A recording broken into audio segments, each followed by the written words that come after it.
ثم خصوصا إلى روح مؤلف هذا الكتاب أن الله يتغشاهم بالرحمة والمغفرة ويعيد علينا من بركاتهم أسرارهم أنوارهم علوم فهدهم في الدين والدنيا والآخرة أن الله يرزقنا إياكم دعاء الصالحين ويرزقنا محبتهم يتوفانا على ملتهم ويشرنا زمرتهم من غير سابقة عذاب ولا حساب. على هذه النية وعلى كل ما نوى به سلف الصالح. وإلى حضرة النبي الفاتحة.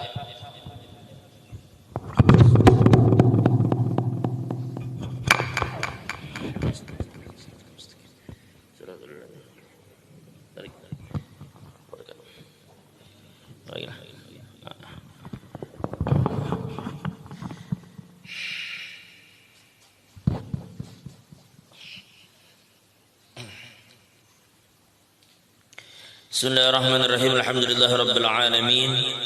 Wassalatu wassalamu ala asyrafil anbiya'i wal mursalin sayyidina wa habibina wa syafi'ina wa maulana Muhammadin wa ala alihi wa sahbihi ajma'in.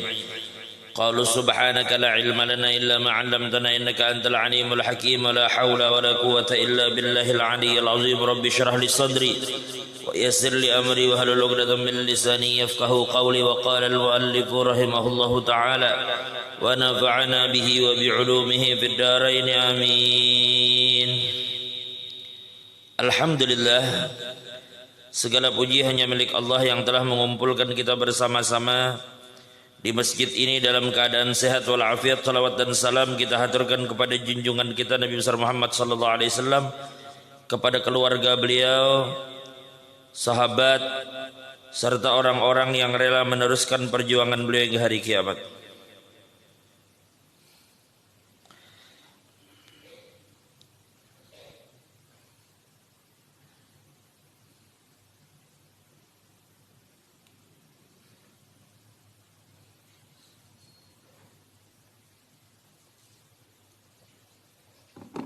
Bismillahirrahmanirrahim.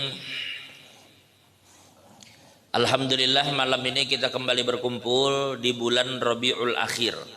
Setelah sekitar sebulan di bulan Rabiul Awal kita tidak bertemu karena mohon maaf terkadang dengan berbagai jadwal yang telah tersusun di bulan Rabiul Awal sehingga tidak memungkinkan bagi kita untuk bertemu. Maka alhamdulillah hari ini kita kembali bertemu. Sebelum ulun berbicara sambungan dari kitab yang kita bahas di minggu-minggu yang lalu, maka ulun ingin merangkum pada malam ini sejarah ringkas Rasul sallallahu alaihi wasallam dari beliau lahir sampai beliau wafat. Secara ringkas yang mudah-mudahan dengan sedikit cerita ini menggugah hati kita untuk bisa lebih memperdalam apa yang berkaitan dengan cerita Rasul sallallahu alaihi wasallam. Nabi Muhammad sallallahu alaihi wasallam seperti yang pian tahu, beliau dilahirkan di tahun gajah karena orang Arab dulu mereka tidak memiliki penanggalan atau tahun yang khusus. Sehingga bila ada terjadi satu peristiwa maka itu jadi patokan. Contoh, ini kebila lahir, oh ini lahirnya 5 tahun setelah peristiwa gajah. Jaka ibarat kita nih peristiwa apa nang di Indonesia ini nang ganal. Kita katakan misalnya peristiwa besar adalah tahun 45. Maka cara menghitungnya kapan ninya lahir 5 tahun setelah merdeka, jadi gitu. Kapan KAI-nya lahir pas tahun yang sama di waktu Indonesia merdeka. Kayak itu patokannya. Sampai Islam ini memiliki patokan tahun sendiri, yaitu tahun Hijriyah, yang mana tahun Hijriyah itu adalah mengambil patokan hijrahnya Nabi. Jadi bila hari ini kita adalah 1444 Hijriyah, artinya 1444 tahun setelah hijrahnya Nabi. Karena tahun miladiyah itu adalah tahun yang diambil patokan dari tahun lahirnya Nabi Isa. Kalau 2023 berarti 2023 tahun setelah kelahiran Nabi Isa. Tapi kita bulan Islam, tahun Islam adalah 1444 tahun setelah hijrahnya Nabi. Singkat cerita, itulah hari kelahiran Nabi di hari Senin di malam 12 Rabiul Awal. Ketika beliau lahir, maka orang tua beliau yang saat itu ibu beliau itu karena ayah beliau itu sudah wafat ketika Nabi di umur 2 bulan. Di umur Nabi yang kedua bulan abah beliau meninggal. Jadi Nabi lahir dalam keadaan yatim. Ketika Nabi lahir, maka bayi Nabi Muhammad ini dibawa oleh kakek beliau ke Baitullah. Beliau tawaf, beliau masuk, dan setelah itu beliau menyatakan bahwa cucuku ini bernama Muhammad. Kenapa dinamakan Muhammad? Muhammad itu adalah orang yang dipuji. Karena ujar beliau, aku ingin cucuku ini nanti, kalau Abu Abdul Muthalib itu Bahri menyebut anak. Bahasa Arabnya anak itu kan tidak maksudnya anak, bisa juga cucu. Jadi wajar bila orang mengatakan itu anakku, maksudnya cucuku maksudnya. Jadi ujar Abdul Muthalib, aku berharap anakku ini kelak akan menjadi orang yang dipuji di dunia dan akhirat. Artinya dipuji di bumi dan di langit, orang yang terpuji. Maka dinamakanlah Muhammad. Sebenarnya tentang Nabi Muhammad ini sudah diceritakan oleh Nabi Isa. Ujar Nabi Isa, ya Bani Israel,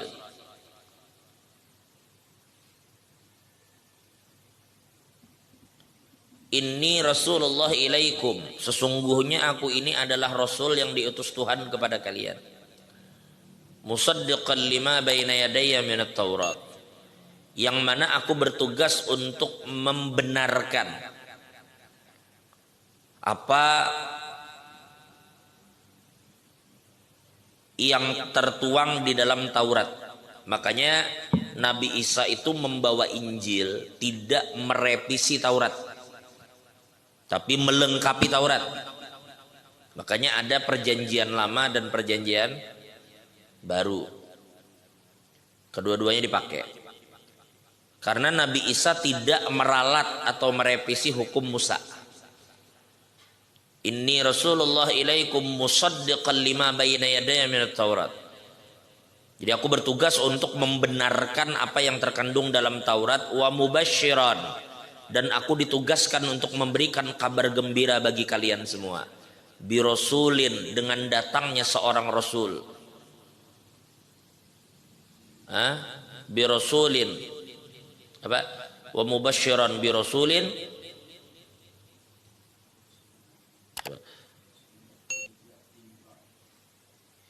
Bani Israil, inni Rasulullah ilaikum musaddiqan lima baina yadayya minat Taurat wa mubasyiran bi rasulin ya'ti min ba'di, yang dia datang setelah aku, ismuhu Ahmad, namanya adalah Ahmad. Nah, itu Nabi Isa sudah sampaikan kepada Bani Israil. Singkatnya, Rasul SAW lahir, kemudian Nabi Muhammad ketika lahir, ayo kita mulai bicara di tahun pertama sampai tahun kelima.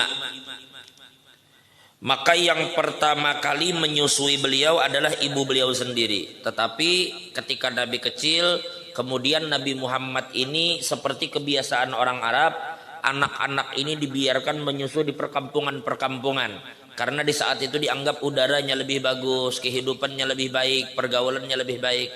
Maka Nabi Muhammad itu ketika kecil disusukan di perkampungan Bani Sa'ad, yang saat ini berada di perkampungan menuju ke Taif. Disusukan oleh perempuan yang bernama Halimatus Sa'diyah. Halimah yang berasal dari perkampungan Bani Sa'ad. Di situ Nabi tinggal selama 5 tahun. Terjadi banyak peristiwa-peristiwa ajaib, diantaranya adalah tempat Bani Sa'ad yang dulunya kering itu menjadi hijau dengan kedatangan Nabi. Yang kedua, kambing-kambing, binatang-binatang yang dimiliki Halimah yang tadinya kurus dan tidak mengeluarkan susu, dengan berkat kehadiran Nabi, binatang-binatang itu menjadi gemuk dan mengeluarkan susu yang sangat banyak. Jadi sangat terasa sekali keberkahan Nabi Sallallahu Alaihi Wasallam. Maka kemudian di umur menjelang 5 tahun, maka terjadi peristiwa besar di sana, yaitu ketika dada Nabi dibelah oleh para malaikat dan dibasuh menggunakan Zam-Zam.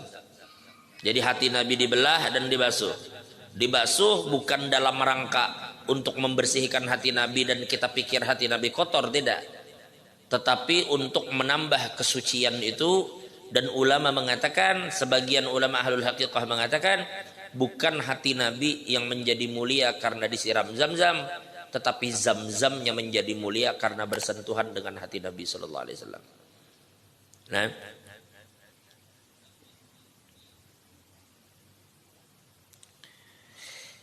ketika terjadi pembelahan dada itu, maka Halimah ketakutan. Kalau terjadi sesuatu yang berbahaya kepada Nabi, maka Nabi dikembalikan ke Makkah.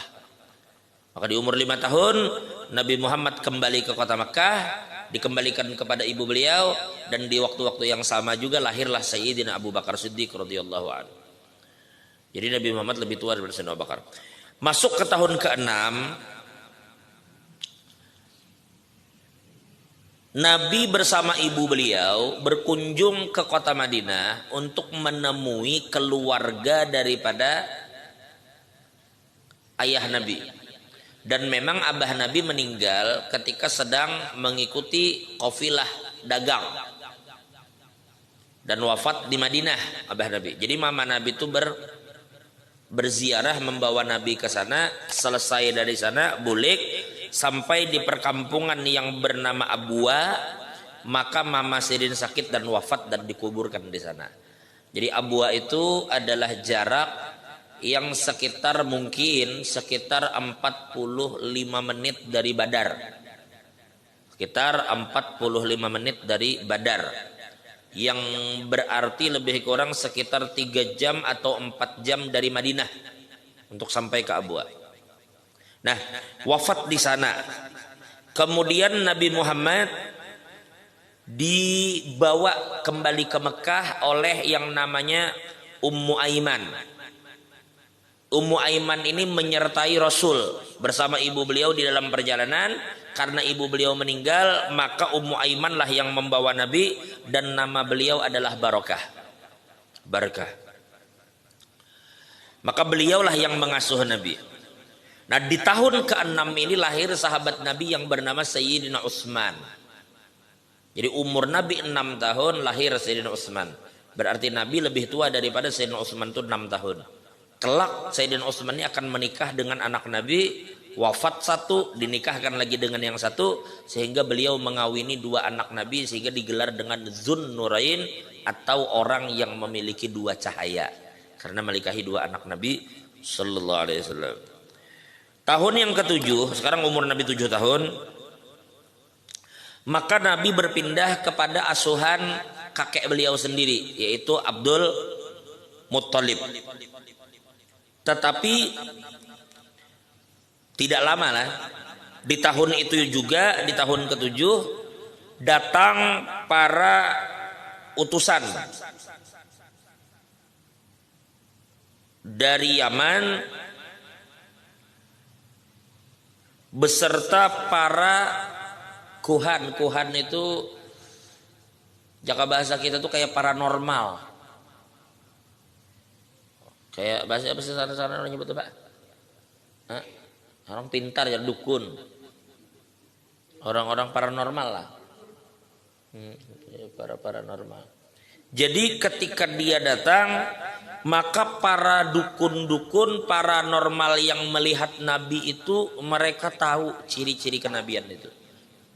Maka mereka menyampaikan kepada Abdul Muttalib untuk menjaga Nabi dan mengabarkan bahwa anak ini membawa tanda kenabian.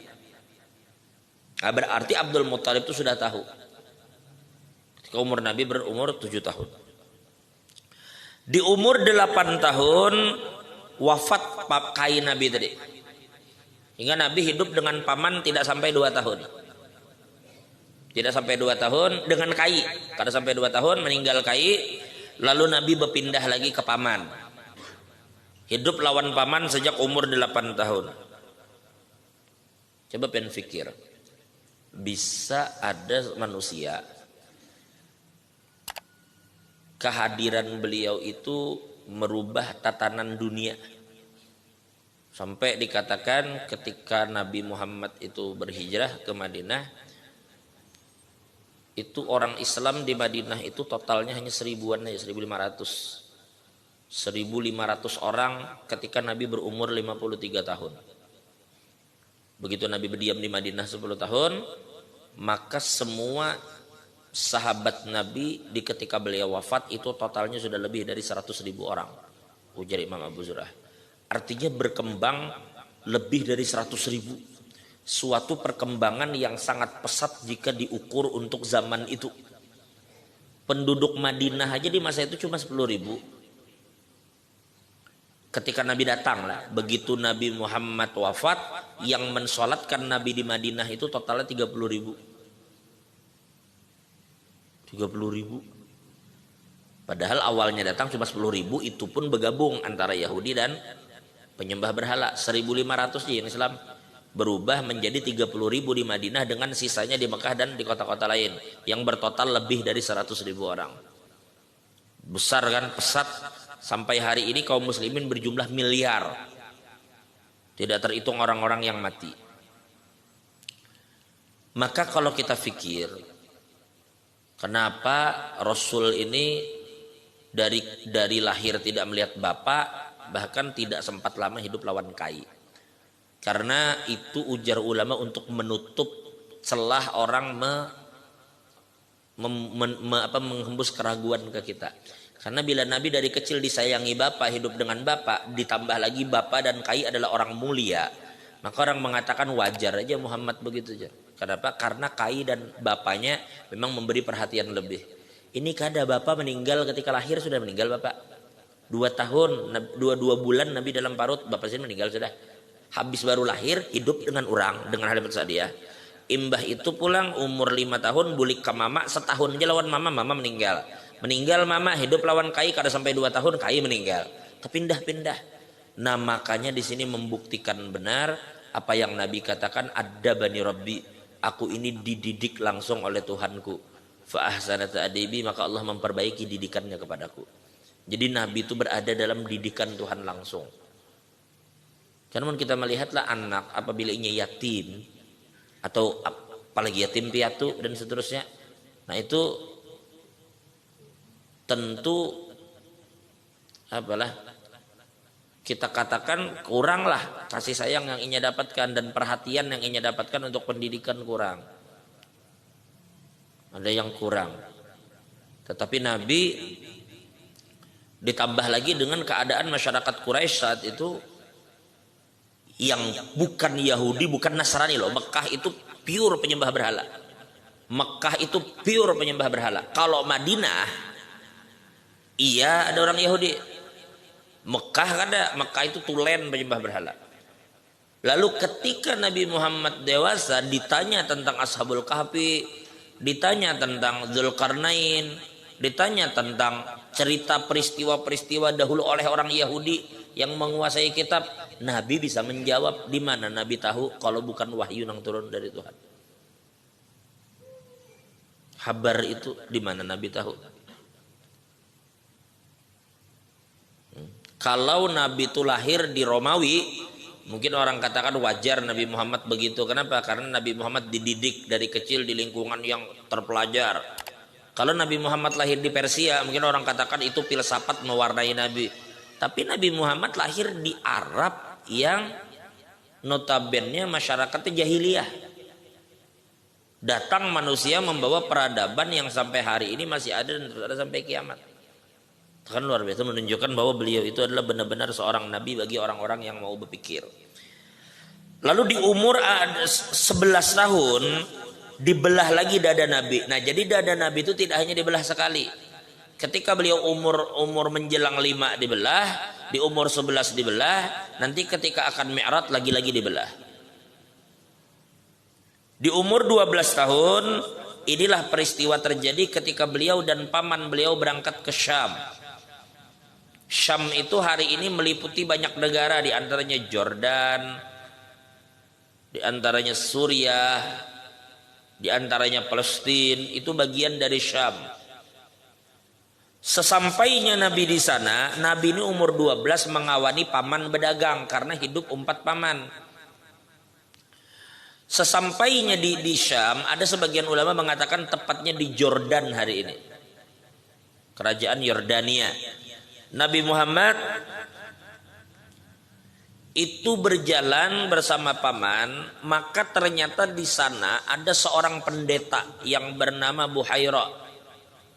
Dia memperhatikan rombongan ini beda dari rombongan biasanya. Kenapa? Ada sesuatu yang menarik perhatiannya. Maka dia undanglah semua yang ada saat itu untuk makan bersama Buhairah. Maka datanglah semua kecuali Nabi yang masih kecil ditugaskan untuk menunggu. Ya sudah, Nabi kada ikut. Akhirnya mereka berangkat. Ujar Buhairah, ini pasti ada yang kada ikut. Ujar Buhairah, ada kanak. Bawa aja Buhairah sekalian, bawa. Lalu mereka penasaran, di mana ikam tahu kalau kami masih meninggal orang di situ? Maka ujar aku memperhatikan, ujar Buhairah, ketika kalian berjalan itu, maka ada awan yang rendah yang menaungi kalian. Yang mana awan itu hanya akan bergerak bila rombongan kalian bergerak. Ketika kalian datang ke tempat saya, maka saya perhatikan awan itu tidak mengikuti kalian. Berarti ada yang dinaunginya di situ. Dan ternyata bujur, begitu Nabi Muhammad datang, ternyata awan itu menaungi Nabi SAW. Itu bagian daripada kelebihan Nabi. Nah, jadi awan itu menaungi Nabi SAW sampailah akhirnya beliau di rumahnya Buhairah. Maka Buhairah melihat dengan seksama Nabi Muhammad ini ujung kepala sampai ujung kaki. Maka Buhairah mengatakan, demi Allah, ujar Buhairah, ini adalah seorang Nabi akhir zaman. Aku tahu persis, lebih dari aku mengetahui anakku. Maka ujar Buhairah kepada Abu Talib, sekarang juga kamu balik ke Mekah. Jangan teruskan perjalanan ini. Kenapa? Karena bukan hanya aku yang mengetahui tanda anak ini. Tetapi orang-orang yang setelah ini yang kamu temui, mereka akan mengetahui tanda anak ini. Yang aku khawatir mereka berniat kada baik ke anak ini lalu mencelakai anak ini. Maka Abu Talib pun ketakutan, akhirnya dibawalah Nabi Muhammad bulik dan kada jadi berdagang. Itu di umur Nabi 12 tahun. Di situ tahulah Abu Talib sudah tentang kelebihan yang dimiliki oleh Nabi Sallallahu Alaihi Wasallam. Di umur 13 tahun Nabi Muhammad lahir Sayyidina Umar. Sayyidina Umar Ibn Khattab lahir ketika Nabi berumur 13 tahun. Berarti Sayyidina Umar itu lebih muda dari Nabi 13 tahun. Tetapi jadi mintuha Nabi. Karena Nabi menikahi anak beliau yang bernama Hafsah. Jadi sahabat Nabi itu yang 4 itu Sayyidina Abu Bakar mertua Nabi. Karena Nabi mengawini anak Sayyidin namanya Sayyidah Aisyah radhiyallahu ta'ala anha. Yang kedua adalah Sayyidina Umar mertua Nabi karena Nabi mengawini anak Sayyidina nama Hafsah radhiyallahu anha. Yang ketiga adalah Sayyidina Utsman menantu Nabi karena mengawini 2 anak Nabi. Yang terakhir Sayyidina Ali menantu Nabi karena mengawini anak Nabi. Jadi 2 mintuha, 2 menantu. Baik.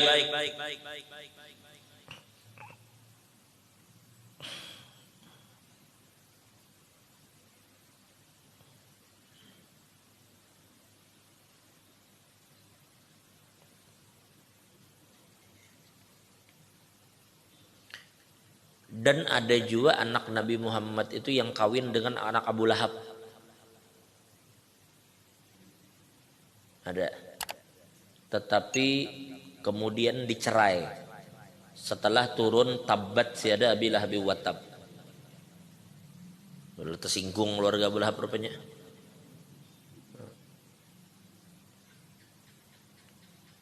Di umur 14 tahun Nabi Muhammad mengikuti perang yang bernama Perang Fijar. Jadi perang terjadi ketika Nabi Muhammad masih remaja di umur 14 tahun. Nah di saat itu Nabi membantu paman-paman beliau, tetapi tugas beliau hanya mengumpulkan anak-anak panah untuk diberikan kepada paman dan juga membantu orang-orang yang terluka. Di umur 16 tahun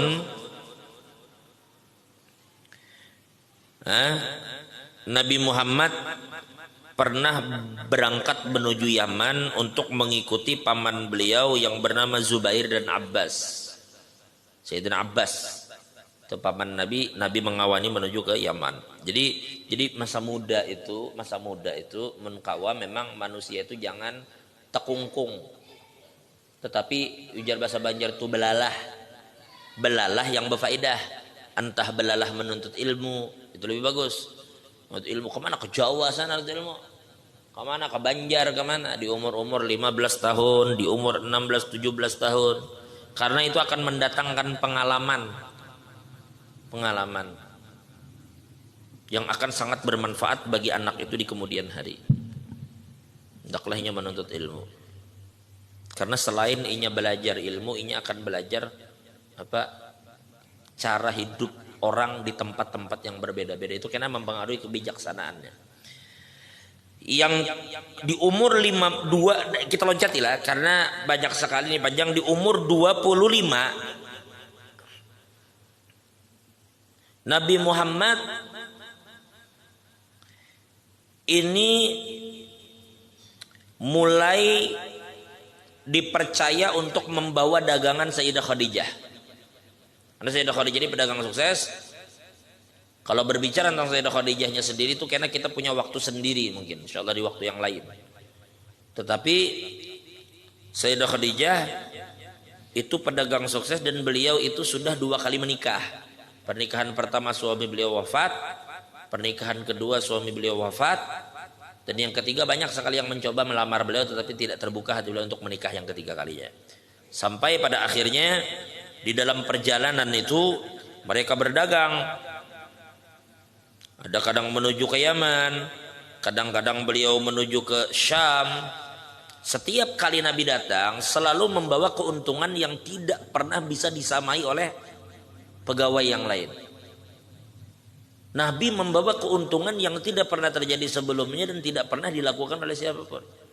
Maka Khadijah ini kagum, kok bisa begini? Maka Maisarah pun bercerita. Maisarah ini lelaki lah. Ujar Maisarah, memang cara Muhammad ini berbeda. Kisah Maisarah. Oh, beliau ini apabila berdagang itu menarik hati orang, seakan-akan Nabi ini magnet. Cara Nabi bertutur, pokoknya Nabi itu disenangi orang, di mana aja berada orang senang, orang mencari. Ditambah lagi cara berdagang baik, santun, menyampaikan sesuatu dengan baik. Maka singkat cerita, kagum Sayyidah Khadijah dengan Nabi yang begitu muda tetapi memiliki perilaku yang sangat luar biasa. Ujar Maisarah, tunggu dulu, itu belum apa-apa. Ada satu hal yang lebih aneh lagi, ujar Maisarah. Setiap kali kami berangkat kemana aja, kami kada pernah merasakan nangaran kepanasan. Karena awan itu selalu menaungi, itu tanda Nabi itu pada jemaah. Awan menaungi kami sehingga kami tidak pernah kepanasan. Semakin kagumlah Khadijah. Singkat cerita, beliau jatuh hati. Panjang ceritanya kalau kita bicara tuh bab Sayyidah Khadijah berarti. Maka terjadilah pernikahan itu menurut pendapat yang masyhur. Nabi umur 25, Sayyidah Khadijah umur 40 tahun. Sudah, itu singkat-singkat aja kita. Umur 40. Maaf. Ini kita Nabi lah, Sayyidah Khadijah yang berapa 40 tadi. Tadi Nabi kawin umur berapa? Di umur 26, berarti setahun setelah Nabi nikah, setahun setelah nikah. Lalu kemudian lahirlah anak Nabi yang pertama yang bernama Zainab bintur Rasul. Jadi Zainab ini lahir setahun setelah Nabi kawin. Nabi kawin umur 25, umur 26 mbak anak namanya Zainab. 2 tahun berselang, 2 tahun, 29, 26, berapa? 3 tahun ya? 26 lahir Zainab, umur 29 lahir lagi anak Nabi. Berarti 3 tahun kah? Di umur 29 tahun lahir lagi anak Nabi yang bernama Qasim, anak pertama yang laki-laki. Nah, lalu karena lahir anak lelaki bernama Qasim, maka itulah menjadi sebutan bagi Nabi, disebut dengan Abul Qasim atau kita sebut dengan abahnya Qasim. Makanya orang-orang Bahar itu banyak memberi anak namanya Qasim. Cuma bahasa muntung kita Banjar nih menyebut Kasim. Mana kemana jalan anak rumah si Kasim? Kasim itu ya Qasim.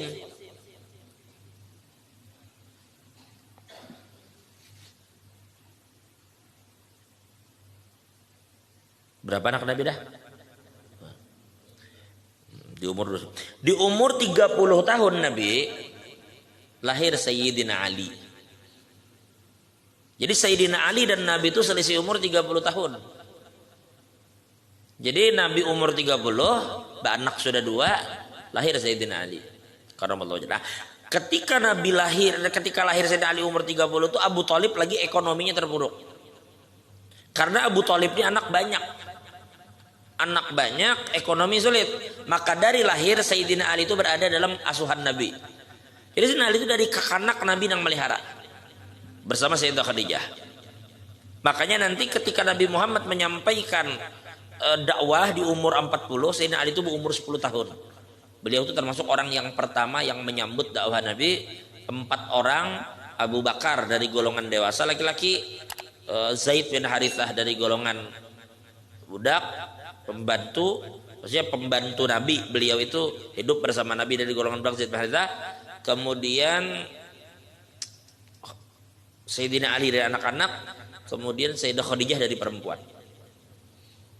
Itu 4 orang yang pertama kali berislam. Jadi menyambut dakwah Nabi. Jadi umur 30 saudara. Jadi Sayyidina Ali ikut Nabi. Di umur Nabi 32, umur Nabi 32 lahir anak Nabi lagi namanya Ruqayyah.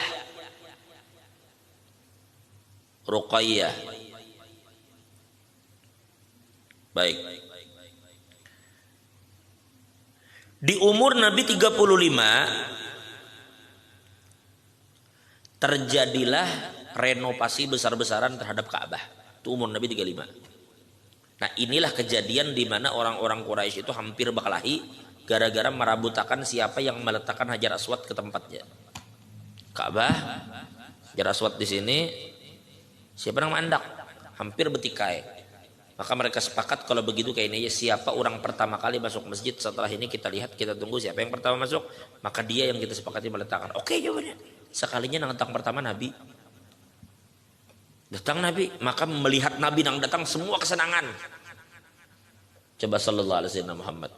Semua gembira. Mereka merasa cocok sudah coba nang ini nang membawa, nang ini mengangkat, semua senang karena dia yang berbeda. Nah, begitu Nabi diberitahu bahwa beliau yang berhak untuk meletakkan, tapi bijaknya Nabi SAW. Maka Nabi mengambil surban sirin, dibentang begitu surban Nabi. Maka Nabi meminta supaya semua suku yang ada dibagi menjadi 4. Sebagian memegang ujung kain di sini, sebagian di sini, sebagian di sana, dan Nabi mengangkat batu dengan tangan sirin letakkan ke kain. Lalu mereka bersama membawa nih ke wadah di mananya bakal ditempelkan. Sampai di situ pulang Nabi mengambil batu lalu meletakkan ke dinding Ka'bahnya. Sehingga semua merasa dilibatkan. Jadi mereka terlibat. Nah, merasa dihargai. Lalu mereka geleng-geleng kepala, dasar bijaksana jadinya Nabi Muhammad itu. Semua kesenangan. Artinya itu kan jangka bahasa orang ini win-win solution jarang. Artinya semuanya diuntungkan. Kalau Nabi mau dari awal angkat sorangan, kada apa-apa, tapi Nabi itu menghargai sekali kepada para sahabat. Dan Nabi bawa sallallahu alaihi wasallam Muhammad. Itu terjadi di umur berapa? Umur 35. Di tahun yang sama lahir anak lagi Nabi perempuan, lahir lagi anak Nabi perempuan namanya Ummu Kulsum. Di umur 38 lahir Sayyidah Fatimah radhiyallahu taala anha. Berarti Sayyidah Fatimah ini dengan Sayyidina Ali selisih 8 tahun. Selisih 8 tahun ketika kawin. Umur 38 Nabi Muhammad ketika Sayyidah Fatimah lahir.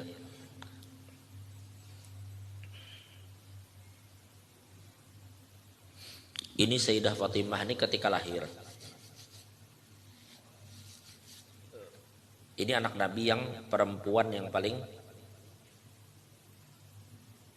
kecil. Artinya anak perempuan yang paling kecil dibanding kakak-kakak kecil yang lain kan Zainab, Ruqayyah, Ummu Kulsum itu yang paling muda adalah Sayyidah Fatimah. Di umur 39 Nabi mulai senang beruzlah, bertahanus, untuk menyendiri. Di mana? Di Gua Hira. Gua Hira itu kalau kita naik, mungkin ada yang pernah naik jamaah haji lah. itu mungkin berkisar antara 1,5 jam sampai 2 jam gitu naik. Bisa juga 2,5 jam kalau kebanyakan istirahat. Sekarang ini kita naik gunung tuh bertangga-tangga, non istirahat. Rata-rata sih orang naik itu 1,5 jam atau 2 jam standarnya, 2 jam sampai ke puncak. Bisa lebih membayangkan bagaimana perjuangan Sayyidah Khadijah itu mengantarkan makanan untuk Nabi di umur Nabi yang ke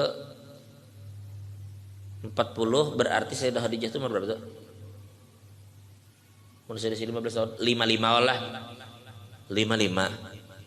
Kadang mudah perempuan 55 tahun naik ke gunung dengan posisi tanpa tangga kayak sekarang dulu. Tetapi itulah perjuangan, lelaki berjuang, bebini berjuang. Jadi memang luar biasa pengorbanan Sayyidah Khadijah untuk Nabi. Dan Nabi bertahan sampai akhirnya tibalah di umur 40 tahun turunlah wahyu yang pertama yang kita kenal dengan surah apa? Al-Alaq. Iqra bismi rabbikal ladzi khalaq. Baik. Jadi kita sekarang akan menyebut karena tahun patokan kita adalah tahun bi'tsah namanya, turunnya wahyu dan diutusnya Nabi, maka kita akan menyebut tahun berikutnya adalah dengan patokan itu.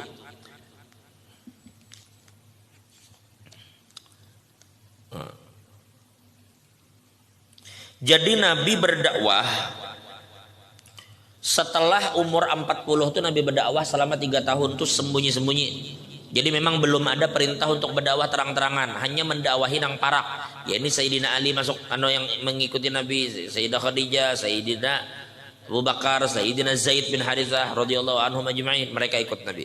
Itulah 3 tahun pertama Nabi berdakwah secara rahasia. Dan di situ banyak sekali di antara orang-orang yang masuk Islam, di antaranya sebagian orang mengerti termasuk Waraqah bin Naufal. Waraqah bin Naufal ini adalah pendeta yang berkeluarga lawan Khadijah.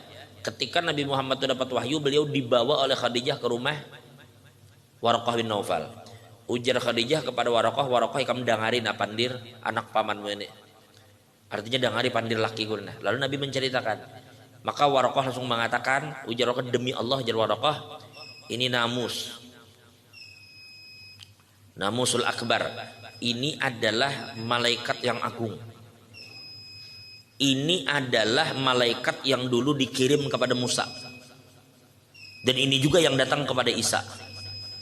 Maka jika benar cerita itu ujar Waraqah bin Naufal, maka tidak ada keraguan lagi bahwa engkau adalah Nabi. Nah lalu Waraqah bin Naufal itu mengucapkan kalimat yang begitu terkenal. Ujar Waraqah, andai aku berada di sisi kamu ketika kamu dimusuhi dan diusir. Lalu kemudian Sayyidah Khadijah bertakun, masa ujar Sayyidah Khadijah laki ulun bakal diusir? Karena Sayyidah Khadijah kadang membayangkan itu. Karena beliau membayangkan selama ini semua penduduk kota itu kadang yang benci dengan Nabi. Semua cinta dengan Nabi. Ya memang cinta dengan Nabi. Kenapa kada cinta? Amun kayak itu akhlak Nabi. Jadi Nabi Muhammad itu 40 tahun hidup tanpa haters, tanpa orang pembenci sama sekali. Saking baiknya sifat Nabi dan saking baiknya budi pekerti Nabi. Dan tidak terbuka hati orang untuk dengki kepada Nabi. Di umur 43 tahun. Di umur 40 tahun. Maka ujar Waraqah, iya. Masa aja Sayyidah Khadijah bakal diusir lakiku, bakal dimusuhi? Iya, ujar Waraqah. Tidak ada orang yang membawa amanah ini terkecuali pasti dimusuhi. Pasti dimusuhi. Itu terjadi pada nabi-nabi sebelum ini. Maka Waraqah mengatakan dengan tegas, tadi Waraqah ini sudah tua. Ujar Waraqah, seandainya aku bertemu masa itu, maka aku akan tolong suamimu dengan pertolongan yang kuat. Aku akan tolonglah suamimu dengan cuma tidak lama Waraqah meninggal. Tetapi Waraqah beriman kepada Nabi SAW. Singkat cerita, di umur artinya 4 tahun setelah turun wahyu tadi, tahun keempatnya, maka mulailah Nabi Muhammad diperintahkan untuk berdakwah secara terbuka, terang-terangan. Nah, di sini baru mulai Nabi Muhammad itu dimusuhi. Ini asal mula turun surah Tabbat Yada Abil Lahab. Jadi satu hari ketika Nabi Muhammad diperintahkan untuk mulai menyampaikan dakwah secara terang-terangan, Nabi mulailah mengumpulkan keluarga dulu, kerabat kurang parah. Kumpulkan Nabi, diundang makan lagi, dimakani Nabi, diminumi Nabi. Di tangan mereka ini Abu Lahab waktu itu mingkut kayak itu tuh mangkok, cangkir mangkok di tangannya sambil mendengari Nabi berbicara. Lalu Nabi kumpulkan mereka semua, Nabi bertakun. Ujar Nabi, aku udah bertakun lawan buhan pian. Seandainya itu ada gunung, jadi ada gunung tuh di situ. Di belakang gunung tuh jadi Nabi kuhabari pian, di situ ada pasukan yang sangat banyak yang sedang bersiap-siap hendak menyerang kita. Ulun kabari pian gitu. Jadi di belakang gunung tuh ada orang banyak berkumpulan hendak menyerang kita. Pian percayalah. Apa jawaban bubuhannya? Ujar buhan Nabi Muhammad, jangankan itu, lebih dari itu kami percaya. Kenapa? Karena ikam bukan pendustaan sakingnya. Buhannya ditanya Nabi, ikam percayalah jangan Nabi menaku benar gitu. Jawabannya percaya, artinya jangan itu Muhammad. Lebih dari itu ikam sambat, kami percaya. Karena kami tahu kamu itu bukan pembohong. Lalu Nabi berpendar. Ujar Nabi, kalau begitu maka aku sampaikan kepada kalian bahwa nyatakanlah tiada Tuhan Allah, aku Rasulullah, karena aku ini jadi adalah utusan seorang Rasul yang Allah utus kepada kalian. Mendengar Nabi datang untuk meminta mereka meninggalkan agama nenek moyang dan ikut kepada agama yang Nabi bawa, iya Abu Lahab itu langsung menghampas ke mangkok, ke piring, ke cangkir yang ada di tangan, dihampas ya, pecah. Lalu kemudian tabat siadak, celaka ikam wahai Muhammad. Ujar Abu Lahab menyambat Nabi, cilaka ikam, rupanya ikam mengumpulkan kami hendak ngini kah? Artinya hendak menyuruh kami keluar dari agama nenek moyang. Celaka ikam, ujar Abu Lahab menyumpahi. Maka begitu Abu Lahab menyumpahi Nabi, Nabi berdiam kada melawan. Allah nang turun tangan menurunkan ayat, maka turunlah ayat tabat siada abi lahab wa tab. Artinya bukan Nabi nang celaka, Abu Lahab nang celaka. Itu turun ayat karena Abu Lahab itu langsung ma'anu Nabi, modelnya itu meniwas Nabi. Padahal kan itu tabat yadak, artinya celaka kamu Muhammad. Maka dibalas Tuhan langsung turun ayat yang sampai wahdi sealam semesta orang nyumpahi, sealaman orang nyumpahi, semuaan muntung menyambat tabat yada bilah biwatab, tabat yada bilah biwatab dan seterusnya. Baik.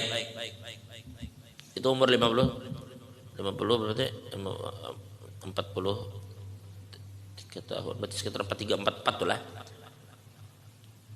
Nah, disitulah Nabi kemudian Nabi Muhammad berdakwah. Di umur 5 tahun setelah hijrah, lahir Sayyidah Aisyah. Sayyidah Aisyah lahir. Itu 5 tahun setelah Nabi mendapatkan wahyu. Berarti di umur Nabi yang sekitar 44 jalan ke 45. Jadi Nabi Muhammad dengan Sayyidah Aisyah itu selisih umur itu 45 tahun. 45 tahun selisih umur. Di tahun yang sama para sahabat Nabi mulai ditangkapi. Setelah setahun Nabi ditangkapi. Sumayyah, jadi Ammar bin Yasir. Ammar ini adalah sahabat Nabi dan ayah beliau namanya Yasir ditangkap.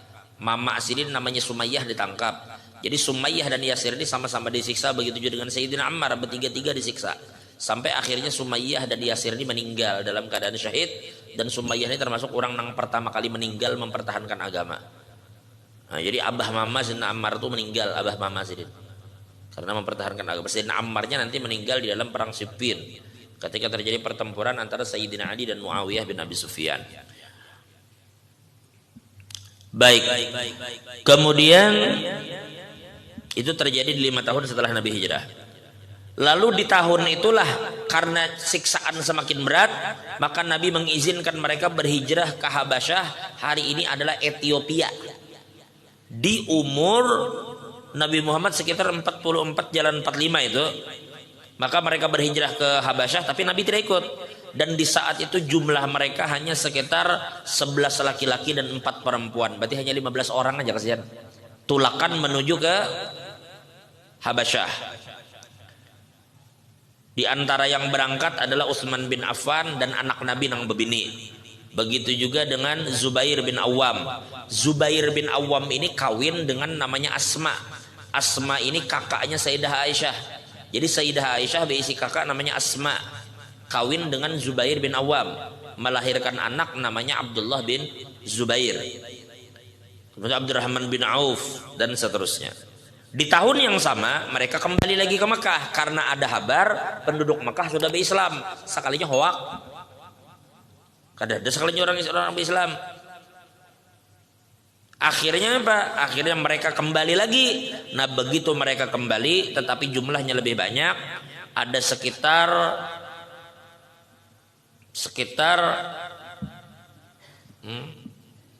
di sini dikatakan lebih dari 100 orang.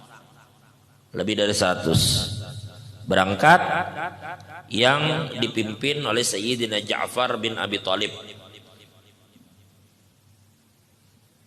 Sayyidina Ja'far ini kakaknya Sayyidina Ali bin Abi Thalib, isi kakak namanya Ja'far bin Abi Thalib. Ja'far bin Abi Thalib nanti meninggal di dalam perang Mu'tah. Di dalam perang ini Sayyidina Ja'far wafat, tangan Sayyidina itu putus keduanya. Beliau berperang memegang panji-panji Rasul, tangan satu terpotong, beliau sambut itu bendera supaya tidak jatuh dengan satu tangan. Ditebas lagi, maka beliau tahan dengan sisa tangan yang terpotong. Lalu ditebas terakhir sampai beliau wafat dan syahid. Nah itu ketika terjadi pertempuran di Mu'tah. Mu'tah itu sekarang menjadi Jordan. Mu'tah itu hari ini masuk dalam kerajaan Yordania. Waktu itu mereka berperang melawan orang-orang Romawi. Orang-orang Romawi, bayangkan Islam waktu itu Nabi sudah di Madinah kejadiannya lah. Baru Islam ini mulai sudah berani menghadapi Romawi juga. Romawi waktu superpowernya dunia saat itu ya Romawi dengan Persia. Tapi Islam itu tidak takut, tidak mengenal takut ketika membawa agama Allah ini, kada takut. Nah, Sayyidina Ja'far wafat di situ. Jadi Nabi Muhammad sebelum utusan datang dan mereka pulang di Madinah, di hari yang sama Nabi sudah menghabari kepada penduduk Madinah, ujar Nabi Ja'far telah naik ke langit dengan menggunakan sayapnya. Artinya Nabi melihat seakan-akan Sayyidina Ja'far itu terbang dengan sayap, seakan-akan dua tangan itu diganjel dengan sayap, yang dengan sayap itu beliau berterbangan ke langit dan berterbangan masuk dalam surga. Jadi intinya itu adalah mukjizat yang Nabi sampaikan kepada sahabat tentang kabar Sayyidina Ja'far wafat. Singkat cerita, di umur 6 tahun setelah hijrah, 6 tahun setelah turun wahyu, berarti umur 45 jalan 46 nih lah. Masuk Islam Sayyidina Hamzah dan Umar bin Khattab. Wah ini jaka bahasa orang sekarang nih apa sih? Kombo kah? Kombo artinya dua orang yang jagau masuk Islam bersamaan di tahun yang sama. Sayyidina Hamzah dan Sayyidina Umar. Nah, itu menambah kekuatan kaum muslimin. Sayyidina Umar ini seperti yang pian tahu, orang berhijrah sembunyi-sembunyi sidin jenang betetampaian. Orang berhijrah sembunyi karena bilanya dapat diseret. Bilanya orang tahu hijrah ditangkap, diseret, dibulikakan ke Mekah. Lah Sayyidina Umar kada. Sidin begitu hendak tolak hijrah, Sidin datang dulu ke Ka'bah tawaf, membawa pedang, bawa tombak, bawa panah, lengkap di awak nih, di pinggang pedang, di tangan tombak, di belakang panah. Ujar Sayyidina Umar memadahi bubuhannya, aku nak bahabar. Kada minta izin bang bahabar. Aku Sayyidina Umar mahabari buhan nikam. Esok jasin aku hendak ke Madinah berhijrah. Bila ada jasin buhan nikam nang hendak anaknya jadi yatim, atau bininya jadi janda, atau mamanya kehilangan anak, tunggu izin aku lewat situ kena. Itu ada gunung, tunggu aku sini di belakang situ. Esok sini aku tulak. Jadi bila ada nang hendak anaknya yatim, bininya janda, tunggu aku situ. Esok sini lewat si iku nggak ada yang nunggu orang. Bebungulan jawabannya menunggu di situ. Jangan sakit urusannya. Sayyidina Umar itu terang-terangan daripada dahsyat Sayyidina Umar. Ulun pernah membaca satu riwayat Sayyidina Umar itu apabila naik kuda, batis sidin itu terseret ke tanah. Artinya seorangnya ganal sesuai juga. Dasar awak ganal. Sayyidina Umar itu tinggi besar. Dan ulun pernah melihat ketika di Turki, di Istanbul lah. Nah, lain nang sebelum Martapura itu Istanbul. Itu Istanbul di Turki. Nah, ulun pernah melihat pedang Sayyidina Umar itu. Kalau kita pedang kita, mandau kita, mungkin ukurannya tuh 2 kali lebar pedang kita. Karena lebar, mungkin ada kayak ini kalau lebarnya. Mungkin lebih sedikit pada ini. Lebar, pedang itu lebar. Nah kayak ini kalau deh, lebar lempengan pedang teman kayak ini. Ganal pedang saya dulu pernah melihat Istanbul, ganal pedangnya. Jadi memang sesuai bang juga jaga menawak ganal. Kita misalnya awak halus, kurus, tapi belum tentu juga bang bisa dibilang halus mahing. Dia juga. Nah itu Sayyidina Umar. 7 tahun setelah beliau itu, 7 tahun setelahnya, cukup kita sambung minggu akan datang aja. Panjang lagi, baru 47 tahun nih. 46, 47 masih ada, berarti sekitar 16 tahun sebelum Nabi wafat. Nah, maka semakin mendekati hijrah semakin banyak cerita yang terjadi. Karena cerita itu paling banyak karena akan diceritakan tuh pasca hijrah Nabi. Karena itu banyak terjadi peristiwa Badar, Uhud. Ya kita cukupkan dulu, insyaallah minggu akan datang kita sambung. Untuk sebisa mungkin habis di minggu akan datang. Karena ini kan cerita-cerita ringkas saja kisahnya. Mana anak panjang ya baca buku seorang pian. Cari situ buku-buku yang berbicara tentang sejarah Nabi, baca di situ. Wallahu a'lam bishawab. Ada satu film ditulis oleh Anthony Quinn. Dibuat oleh Anthony Quinn. Film itu mungkin keluar tahun 70-an barangkali, tahun 70-an atau 80-an. Judulnya ngalih bang bahasa Inggris. Tulisannya The Message. Hah? Ya kah? Tulisannya The Message. The Message, The Message apa gitu. Artinya sang Rasul. Messenger itu kan artinya Rasul. Artinya film kalau bahasa di bahasa The Message itu kalau dalam bahasa Arab itu ar-risalah. Ar-risalah. Sebuah pesan yang disampaikan oleh seorang rasul. Itu film bagus. Ya meskipun kada ada di dunia ini yang sempurna. Masa kehidupan Nabi hanya digambarkan dalam 3 jam kan kada mungkin. 3 jam itu filmnya itu 3 jam tuh itu bagus. Cerita itu dibuka dengan ceritanya ada beberapa sahabat yang berkuda, beberapa orang membawa surat yang Nabi kirim ke raja-raja yang ada di sekitar Arab saat itu. Dibawa ke raja-raja. Setelah itu baru bercerita tentang kehidupan Nabi sudah. Itu bagus cerita itu, Pak. Jadi di situ perang Badar digambarkan, perang Uhud digambarkan, kemudian bagaimana Sayyidina Hamzah syahid digambarkan, bagaimana dada Zaid dibelah digambarkan. Itu judulnya The Message deh. Itu ada di YouTube dan itu cari aja di YouTube yang sudah diterjemahkan ke dalam bahasa Indonesia. Cuma hendak mencari versi aslinya itu berpendera bahasa Inggris. Ada yang bahasa Arab, cuma yang versi aslinya cari yang bicaranya bahasa Inggris tetapi sudah diterjemahkan ke dalam bahasa Indonesia. Cari yang resolusinya bagus, tonton aja, anak-anak pada suruh nonton. Jadi padanya nonton karena tapi karuan nonton apa namanya? Film apa ini? Nah, tentang apa-apa. Nah, itu bagus film itu. Termasuk bukan cuma karena kan pian nonton bagus tuh. Jadi The Message itu cerita tentang sekilas lah perjalanan Nabi. Untuk buku banyak kan. Saudara, insyaallah kita sambung minggu akan datang. Allah mengampuni dosa kita, Allah tutup segala dan kurangan kita, dan mudah dengan mengisahkan Nabi mudah turun rahmat. Karena nyaman mengisahkan Nabi ini kita nyaman. Pun mengisahkan yang lain muyak kita. Dan mengisahkan yang lain muyak. Mengisahkan calon ini calon itu baik mengisahkan Nabi turun rahmat. Mudahan Allah Ta'ala mengampuni kita pada taat dengan berkat mengisahkan Nabi. Dan mudah-mudahan kita diberkahi ala hadhihi niyyah ala kulli man nawabihi sallallahu alaihi hadratin Nabi al-Fatihah. Amin ya Allah ya rabbal alamin. Alhamdulillah rabbil alamin. Wassalatu wassalamu ala asyrafil mursalin sayyidina Muhammadin wa ala alihi wa sahbihi Allahumma astur ayyuban ayyub ma'alimin an narjudi barakatuh ulumih manna. Allahumma ja'al jibana jib'an marhuma tafarraqana min ba'dihi tawarqat ma'suma wa raj'al fina wa la minna wa la ma'anashkina wa la mahruma rabbana atina fid dunya hasanah fil akhirati wa qina adzabannar. Sallallahu ala sayyidina Muhammad wa ala alihi alhamdulillah rabbil alamin. Taqabbalallahu minkum.